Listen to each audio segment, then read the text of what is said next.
Hey, what's up, guys? Coach Mac, playfastfootball.blogspot.com. Today, I'm going to do another request video. I got a question or a request from a subscriber on the site that wanted to know what a typical Monday practice would look like during the season. And so what I've done is I've kind of put a Monday practice up on the board. And the first thing I'm going to tell you is your Monday practice will look like what you need it to look like based on the school that you're at. All right, every head coach at a school knows their facility, they know their staff, they know their players, they know what they probably can get done, what they need to get done.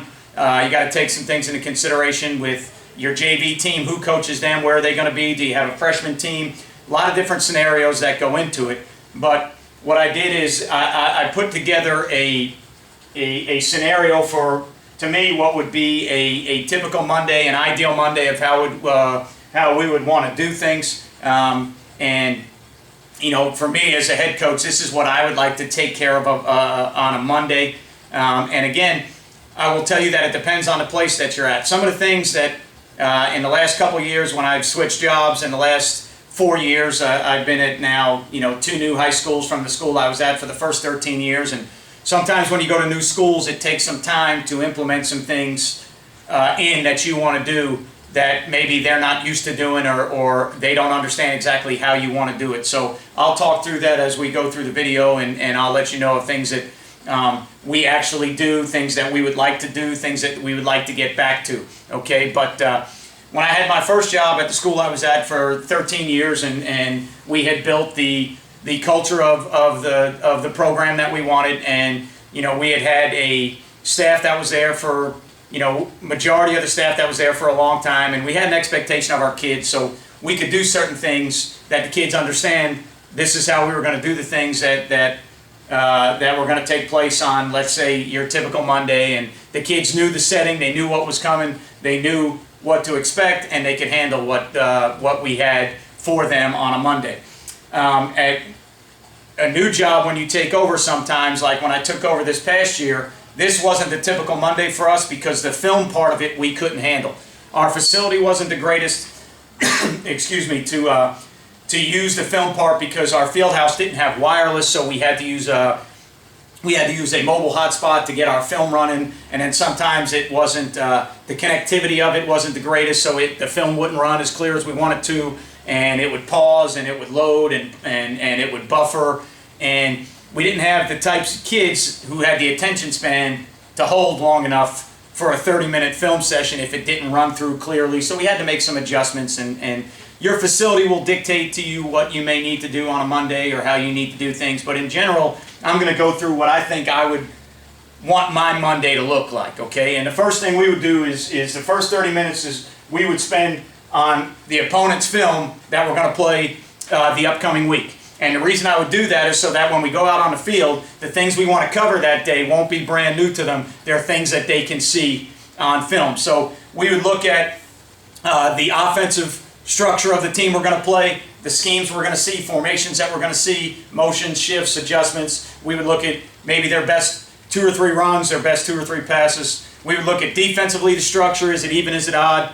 We would look at coverage-wise what they were playing on certain downs. We would look maybe at some of their pressures. Okay, and then I would spend time looking at their punt rush team, how they rush punts or how they set up punt returns, and I would spend time looking at their kick return scheme. And in those 30 minutes, all right, those are the things that we'd be looking at. We'd be looking at base offensive formations, 1 or 2 best runs, 1 or 2 best passes. We'd be looking at base defensive structure, coverages on certain downs, maybe some pressures or some D-line movements. And then I would look at their punt rush, punt return, and I would look at their kick return schemes. All right, in that 30 minutes in classrooms, field house, whatever your situation may be. All right, when we got on the field, we would spend 10 minutes of flex. All right, we get out on the field and we would flex for 10 minutes. And then I would go to a 5-minute period where the offense would be tempo on air. And again, I have 2 periods drawn up here. We use some players on both sides of the ball, and we have a good amount of players who need to understand what we're doing on both sides of the ball, so these would be separate periods. But if you were at a school that had truly an offense with an offensive staff and defense with a defensive staff, this could be 1 5-minute period. And what you would be doing is, for us, is we would have an offense tempo on air period, okay, and And that tempo on air period, sorry I left the O out there, but that should be tempo on air. The tempo on air period would be our signals and communication of our base offense to our kids, changing the tempo if we have any freeze in, or if we have any real up-tempo stuff in, or if we have any speedball, turbo type stuff, tempo that I've talked about in other videos. That would be a 5-minute period for our kids. Loosen up a little bit, they just flex, we can get them to run around, there's no contact. It's just a mental period for you to get your communication, your signals, and your stuff done. It's being done on air. All right, so it's very easy to do, and it's very easy physically on the body. All right, then we would go to a 5-minute defensive pursuit period where whatever your pursuit drill is, there's a bunch of different ways to do pursuit drills. We have our own that we like. We would do that pursuit drill. All right, and again, for us, it would be 2 separate periods with guys involved in both periods, because even if they're not a starter on offense, they may be a receiver or a running back or a backup lineman. I need them to understand the tempo. I need them to understand the signals. I need them to understand how we operate. So it would be 2 separate periods for us. These could be 1 5-minute period with both going at the same time. All right, defense, we would do a pursuit drill, all right, for 5 minutes again. Kids are running around, we're teaching pursuit, we're teaching proper angles to the ball, we're getting people to run to the ball. If they don't do the drill the way we like it, we make them go back and do it again. Keeping a lot of people involved, we're moving, it's a Monday, we want to get some of that soreness out, but there's no contact, and we're probably in shorts and a jersey and a helmet, or shorts and a spirit pack and a helmet, all right? We are not in pads, we are not looking for contact. It is a very light mental preparation day and kind of a day to unwind from what happened on Friday night, okay? Have a water break, all right, built in. After we do that 10-minute period of some running around and moving around, we go to a slight water break there, especially in Florida early in the year, it's really hot, so we give them a chance to water up. Then I would have a 10-minute period where I'm working on punt protection only, all right? And I am one of 2 things I'm going to do. I'm either going to work solely on the rush that we're going to see or the return scheme that we're going to see, or depending on if we had an issue on Friday night getting a punt blocked, then I may need to work through the issue that we had the previous Friday that hurt us to make sure that we get it straightened out before I get into maybe the specific block scheme of the following week. Maybe if we're a shield team and they put 4 in the A gap and they got to one of our punts and it was a clean snap and it was maybe it was splits, maybe it was alignment, maybe our shield didn't do a good job, maybe the punter stepped out the shield. If something like that happened on a Friday night, then I may need to put that in on that Monday because it was an issue for us on Friday. And then hopefully in that 10-minute period, what I really need to get to is the rush that we're going to see this week, okay, so that if you get into a situation where maybe a team doesn't rush as heavy and you want to fix what happened on Friday night, you could do that. If they're a team that's going to come after the ball again, then you may need to fix what happened Friday and then give the look that you've seen on film, whether it be a rush look or a return look. You need to get your kids to understand exactly what they just saw on film from the opponent so that you are getting them mentally ready and prepared for the upcoming Friday night, okay? Then I would go to a 15-minute offensive walkthrough period, all right? And what I would do in that walkthrough period is I would prep the offense of the fronts, the coverages, how they're going to align to our base set. So what do they do to 2x2? What do they do to 3x1? What do they do to 2-back? All right, and get them through as an even or an odd front. Where's the 1? Where's the 3? What movements are we going to see? Maybe talk a little bit about pressures that they like to run. And then if there's any install, if there's maybe gadget plays that are going in that week, or if there's wrinkles that are going in that week, that would be the time that we'd want to get in the structure we're going to play against, what we're going to see from our opponent, and anything that might have changed slightly in our offense, whether it be a gadget, a wrinkle, whatever it may be that is new or newer that week, we got to get in. I'd like to get it in that walkthrough period. So again, it's a prep period where we're trying to get our guys. We showed them the fronts and maybe 1 or 2 of the blitzes. We showed them the coverages. Hopefully if we have matching film from matching formations to where it's teams that are in 2x2, 3x1, or 2-back, we can show them how they lined up to those things so that we can get something that looks similar to us. Sometimes you'll get 1 or 2 games on film where it's offenses that don't run what you run, and now you've got to kind of adjust to how you think they're going to play if you don't have a look of 2x2 or 3x1. So it's really a mental prep period, keeping it real light physically on the kids and making sure that mentally you are preparing them for what they're going to see that upcoming Friday night.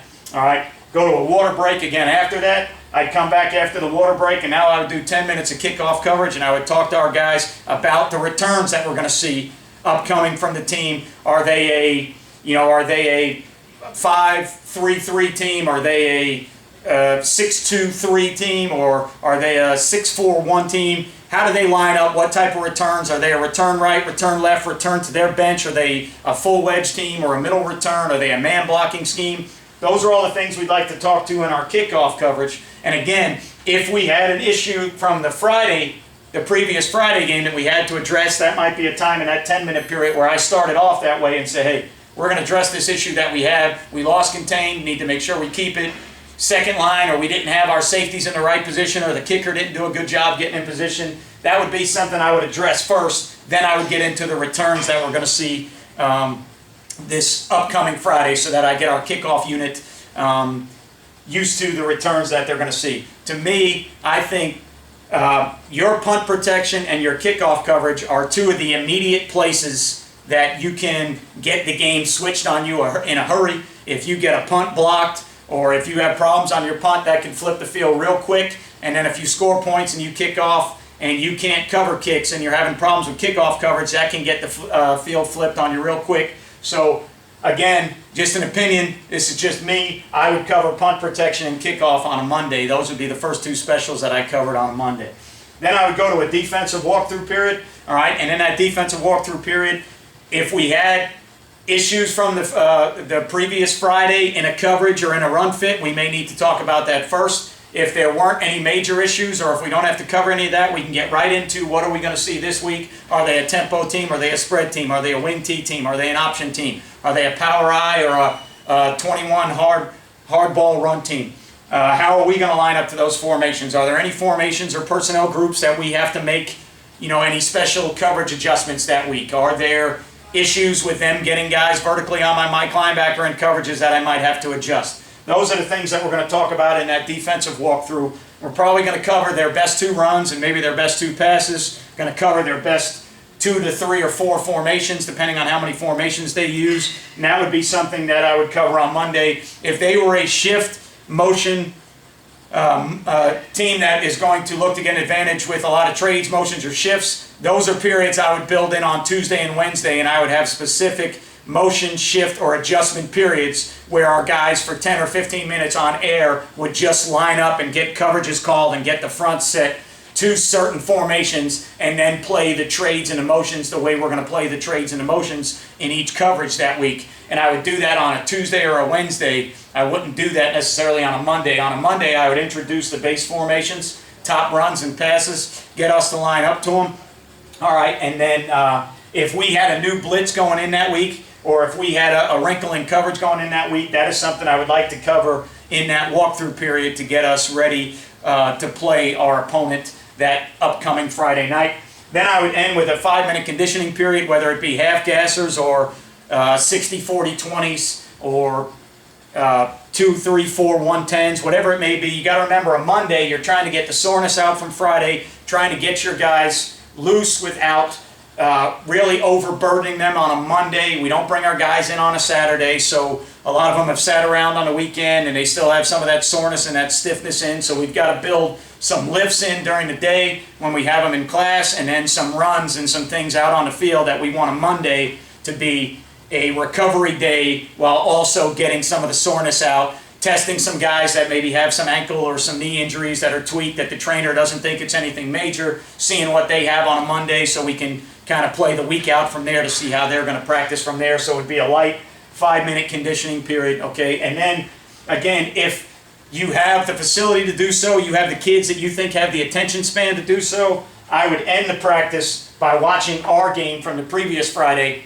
and correcting anything that we needed to correct, all right, from the previous Friday. Now, we may have, in that practice plan, I may have touched on 1 or 2 things that hurt us from the previous Friday, but then we're going to have a 30-minute review session afterwards where we go back and look at our game from Friday, and that'll be the last time that we look at it to go through and watch some of our offensive stuff, some of our defensive stuff. If you have the facility to split your offense and your defense up, that's great. If you got to watch only a certain plays that you've clipped out that are issues for you or that you want your kids to see on offense and defense, however you need to do it at your school, all right, is what's best for you at your school with your facility and your kids is what you need to do. But I do think it's good to wrap up, all right, Friday's game so that you don't talk about it the rest of the week. It's over and it's done with and you move on. The reason I do it this way and I show the opponent first is because I want our guys to get that Monday practice plan moving forward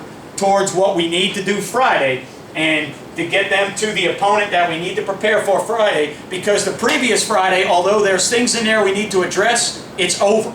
Okay, you can't go back, win, lose, or draw. You can't go back to that previous Friday, and you can't dwell on it for too long because you got another Friday coming up. So we always start with the opponent first so that our guys have it fresh in their mind when they go out on the practice field. Then we like to come back at the end, all right, and if our facility dictates that we can do it and we have the kids that have the attention span to do it and they know how to watch film. One of the things I think that's important is you have to teach your kids how to watch film. You're not sitting in a movie theater watching plays and having everybody cackle and laugh at a kid that gets run over or a kid that gets juked or falls down or whatever. That's not what the film review is for. If they want to do that on their own time, they can do that on their own time. When you're watching film, you need 40, 50 players that understand how to study what the hell's going on, all right, and figure out that what we did either cost us on Friday or it will cost us down the road. All right, so you have to get a team that understands how to watch film, that knows, for us, if it's in the weight room, we got to get guys that sit up front and they don't go all the way in the back and sit on bumpers. You got to make sure you have coaches walking around and make sure the kids don't fall asleep. Those are things. Watching film is a technique in itself. And I think it needs to be taught, and I think you have to have coaches that have to know how to present film in the right manner, all right? And you have to have kids that understand that this is not going to be rewind that play, coach, and watch this kid get blocked or get run over or watch this kid fall down. That's not what we're doing it for. We're not doing it for an entertainment purpose. We're doing it in an educational setting for us to get better and fix some of the things that went on. So I would do that at the end, all right, so that when we leave that Monday, that's the last time we're going to talk about it. Tuesday, Wednesday, Thursday, everything leads up to the game that we're going to play Friday. So we've shown them some of the clips. We've shown them the good, the bad. Here's me as a coach. This is just my philosophy. I show way more bad than I show good. And my opinion is the things that we did well, we're probably going to continue to do well. The things that we did poorly, we really need to emphasize and show them the things that we did poorly that we need to fix. That even if we won that game, these are things that are going to hurt us in the future. Okay? The kids have their own huddle accounts. They can make their own highlights. They can watch their own good plays. Things that are really good, that are great teachable moments, you're always going to show those and you're always going to want to praise kids. When I do show really good clips and I do want to praise kids, a lot of the times it's going to be things that we talk about like effort that maybe nobody else notices it, and maybe a special teams play where people don't realize it, but a guy makes a great tackle and they don't score on that drive. So you go back and praise that kid to say, hey, he's in a spot, he's the last-ditch effort, whether it's the kicker or a safety. They get this guy on the ground at the 40-yard line and that team doesn't score. Or maybe on a turnover, we have a quarterback or a running back or a lineman chase the guy down out of bounds at the 10-yard line and we hold that team to a field goal, not a touchdown. Those are things that you're going to want to preach. Maybe your defense pursues a play and instead of an 80-yard touchdown, you knock a guy out of bounds at the 4, or maybe you have a play where your defense pursues it and they knock the ball out of the ball carrier's hands and it goes out of the back of the end zone and that 80-yard touchdown run turns into a turnover and your team has the ball on the 20. Those are the positives that I would, to me, those are the clips that I'm going to show and I'm going to praise the effort and maybe some of the unsung things that people don't think about all the time, that they don't see or that they don't notice, and we're going to give the praise and the props to that kid or that position group for going the extra mile and doing something that a lot of other people don't notice. Everybody notices the touchdown play, the big throw, the big catch, the big run. All right, but if we have maybe our linemen cover 30 yards downfield after a pass, and that's an effort play that I would like to show. If we have our quarterback carrying out fakes and maybe holding a defender on the backside, that's an effort play that I'd like to show. But standard for me in this 30-minute period is there's going to be a lot of bad clips on there so that we can show our guys a wrong run fit, a wrong coverage, or a responsibility blown in coverage, a pressure with guys in the wrong gap, or a D-line stunt with guys in the wrong gap, not blocking the zone play correctly, not reading an option play or an RPO play correctly, not getting guys out on a certain screen play, a receiver not running a 5-step hitch at the right steps and depth, or the quarterback double pumping and not getting the ball out. I'm going to focus on a lot of negatives because to me you got to clean up the negatives to make your football team better. And when you get your program moving in the right direction, and this takes time to do, but eventually what will happen is your kids will understand they have to see the negatives and they have to be man enough to own the negatives. When the kids hide from the negatives and the bad plays and other kids constantly joke and make fun, what's going to happen is your kids are never going to watch the bad plays. They're going to scan over the bad plays. You got to have kids in your program that accept it, own it, and say, hey, coach, that's totally on me. I called the wrong coverage. I should have came off. I should have been here. That one's on me. When you get to that point in your program, now you've got a good football program because you've got some culture and some ownership.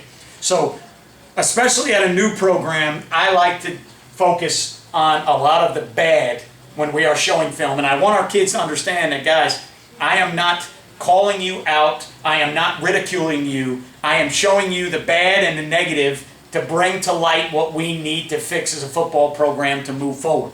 Nobody's getting cut from the team, all right? Nobody has, turned in their equipment and turned in, their playbook to be cut from the team. You have to see these things in order to get better moving forward. And I think it's to me, one of the qualities that we've lost in our society, players and coaches, is the ability to own up to things and say, hey, that one's on me. I completely screwed that up. A lot of people want to push the things under the rug and go, hey, next play, coach, next play, coach. No, let's go back. Even if you're a coordinator and you called just an absolutely bonehead play, you need to see that. You need to own up to it and go, hey, guys, that's my fault in that situation. Never should have called that play. That is a terrible call, and that down and distance on that part of the field, that one's on me. When you can get coaches to get ownership on the mistakes they made and players to get ownership on the mistakes they made, then I think you can move your program forward, okay? And then in the perfect case scenario, you may get to games where there's a lot of positives going on because you didn't have a lot of negatives. So if you can ever get to that standpoint, all right, or reach that milestone in your program where there's not a lot of negatives from the previous Friday, then obviously you've reached where you want to be in your football program.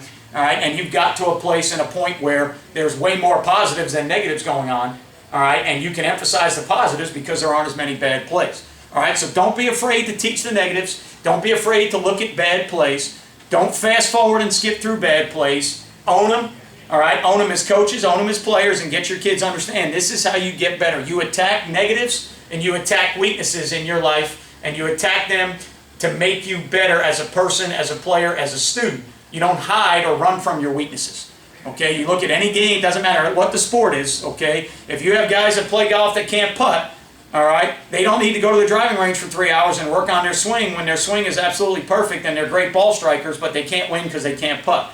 If you got guys in tennis that can't serve, they don't need to work on volleys all the time if they can't get the serve in. If you can't hit a curveball, you don't need to tune the pitching machine into fastballs all day. You need to attack weaknesses, understand negatives, and how to get better in those things if you want to be a great player, a great person, a great coach. All right, you need to understand what your weaknesses are and attack them every day and make yourself better at what you're doing. All right, so that is an ideal Monday of how I would lay out a Monday practice. Again, all things considered, you got to have the facilities, the coaches, the staff, the players that understand how to attack a Monday. When all those things are in line, this is the ideal scenario for me of how I would attack a Monday. Just my opinion. I'm not saying that this is the Monday practice. This is how you do your Monday. This is my opinion of how I would attack a Monday. And I hope some people can take some things from that and use it to tweak their plan on Monday, or maybe some people have a better idea of what they do on Monday. Whatever you do, if it works for you, continue to do it. If you're looking for something new, hopefully this helps. All right, I'll see you guys next time, and remember, you don't play well until you play fast.